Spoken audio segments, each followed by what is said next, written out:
धरनाबो होदों दा बिनि सायाव नोंथाङा एमपि हिसाबै मा बुंनो सानो? दा बे मोनसे सिरियास मेटार बियो आं दहाय एसे सिगाङाव बुंनाया जे नोङो डुवेल टिचार दंमोन बिनिनो सासेखौ नोङो ट्रेन्सफार लांहोबाय सिंगेल जाबाय बे सिंगेल टिचारानो नोङो आरोबाव सेन्सासनि डिउटियाव गोग्लैबाय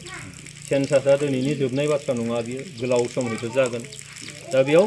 जोंनि इयुन जोलै फरायसाफ्रा मोनसे एफेक्ट जागोन सोलोंथायाव आरो बे जोंनियाव मोनसे सेटबेक लाबोनो हागौ जे कुवालिटिनि बाथ्रा बुंदों चिरां जिल्ला हिसाबै जोंहा थांनाय बोसोरनिया टप मोनसे रिजाल्ट खालामबाय देग्लाय बे बिराद डाउनाव थांबाय खालमासिया हयथ' बा उनाव थांबावगोन बियो दा बेफोर मोनसे सिरियास मेटार बे सिरियास कनसार्न बेखौ जोङो नोजोर होनांगौ थाबाय नाथाय सारा भारत नाङैनो बियो निस्सय देश नाङैनो मोनसे सावरायनायनि मोनसे मेटार मानोना मोनफ्रोमबो खामानियाव टिचारफोरखौ एंगेज खालामनाय जायो जेराव जोंनि इयुन जोलै दानांगौआ मोनसे हेम्पार फैयो कुवालिटि इडुकेसन होनांगौआ जों हास्लाबा बा होनो हाया ओंखायनो आंनिबो मोनसे एपिल खालामगोन भारत सरकारनिसिमनो जे बे टिचारफोरखौ बेफोरबायदि खामानियाव बे बाहायनायखौ जोङो एसे सानफिननांगौ दं निस्सय आरो बे बाथ्राखौ लानानै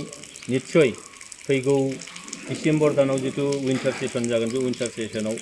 बेयाव मोनसे सोंथि निस्सय लाबोनाय जागोन सावरायनाय जागोन बेयाव गोबां डिभाइस दङ